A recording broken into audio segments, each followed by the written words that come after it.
মানে আত্মহত্যা কেন ডেঞ্জারাস অপরাধ? আত্মহত্যা ভেরি ডেঞ্জারাস অপরাধ। কেন?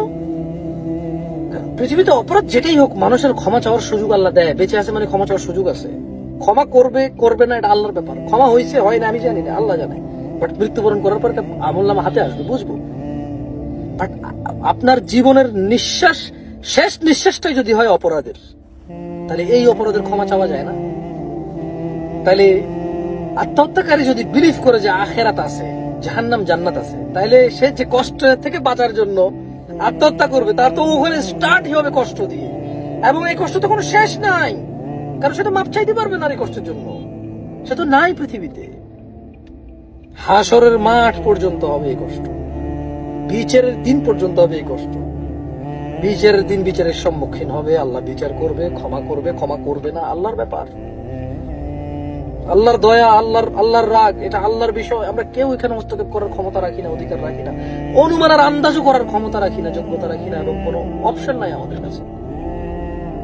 তাহলে ভাই, আপনি যে বলছেন আত্মহত্যা করবেন, দুঃখ কষ্টে আর উপায় নাই, তাহলে আপনি যদি অমুসলমান হন, তাহলে আপনি যদি আখেরাতে বিশ্বাস না করেন, আমাদেরকে এগুলো জিজ্ঞেস করছেন কেন? আমরা তো আলহামদুলিল্লাহ মুসলমান, আল্লাহ কবুল করুক আমাদেরকে কেন জিজ্ঞেস করছেন এগুলো যে আপনি আত্মহত্যা করা ছাড়া কোনো উপায় না, আত্মহত্যা করবেন? কোনো মুসলমান এটা করতে পারবে না। কারণ কেন পারবে না?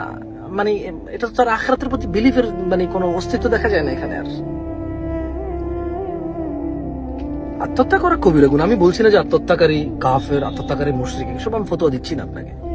বাট আত্মহত্যাকারী কবিরা গুনাহ, বড় গুনাহ। আর বড় গুনাহ ক্ষমা না চাইলে ক্ষমা পাওয়া যায় না। তো ক্ষমা চাওয়ার জন্য তো আপনি পৃথিবীতে নাই। আর আপনি কি বিলিভ করেন যে আপনি মরে গেলে জান্নাতে যাবেন? সুখ আর সুখ। ওকে ঠিক আছে, আপনি বলেন যে না আমি জানি না, হতে পারে আমার আযাব হবে। তো মানে মরার পরের আযাব কি?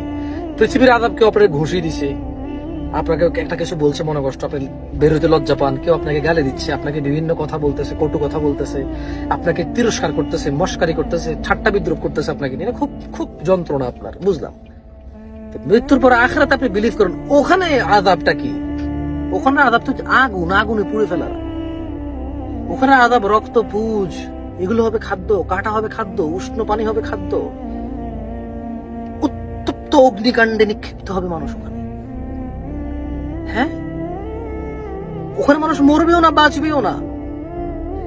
যন্ত্রণা যত তীব্র হোক সে মরবে না, আবার বাঁচার মতো মানে এইভাবে বেঁচে থাকতেও সে চাইবে না। ইম্পসিবল। আপনি বলছেন আমি আত্মহত্যা করা ছাড়া উপায় নেই, এখানে মেসেজ লিখতে পারতেছেন, প্রশ্ন করতে পারতেছেন, ওখানে তো মানে ওটুক চান্স পাবেন না আপনি, মানে ওটুক সময় তো পাবেন না যে আপনি মরে যাবেন ভাববেন, ওই ভাবনার সময়টা তো পাবেন না। এত আযাব, এত কষ্ট।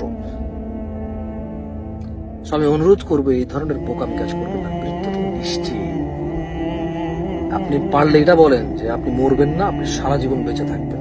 একটা কিছু বলেন যেটা আসলে আপনার মানে পৃথিবীর কেউ এটা পারে না, আপনি পারবেন। পারবেন না তো আপনি আত্মহত্যা কেন করবেন? আপনি তো নিশ্চিত, আপনি কি বিশ্বাস করেন না যে আপনার মৃত্যু আসবে একদিন? আপনি যদি একটা ঘরের ভিতরে বসে থাকেন, এক্সারসাইজ, পৃথিবীর সব ডাক্তারকে দিয়ে বডি ফিট রাখেন, সমস্ত ভালো ভালো খাবার দাবার খান, অসুস্থ না হন, সমস্ত ডাক্তারের ট্রিটমেন্ট করেন, আপনি মারা যাবেন, এটা আপনি বিশ্বাস করেন না?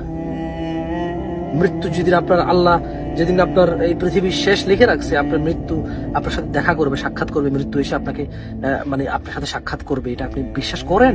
তো তাহলে আপনি আত্মহত্যা করার কথা বলিয়েন না। কারণ মৃত্যু একটা নিশ্চিত জিনিস, এটা নিয়ে আপনি কিছু করার তো কিছু নাই, এটা তো নিজে নিজেই নিশ্চিত, এটা তো আল্লাহর পক্ষ থেকে নির্ধারিত নিশ্চিত। সো এখানে আপনি এটা করবেন, এটা বলার কি আছে?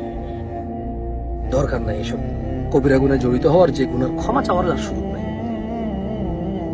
কেমন বোকামি কাজ করিয়েন না। কারণ আখিরাত তো শান্তি আর শান্তি না, আখিরাত জান্নাতের জন্য শান্তি আর শান্তি,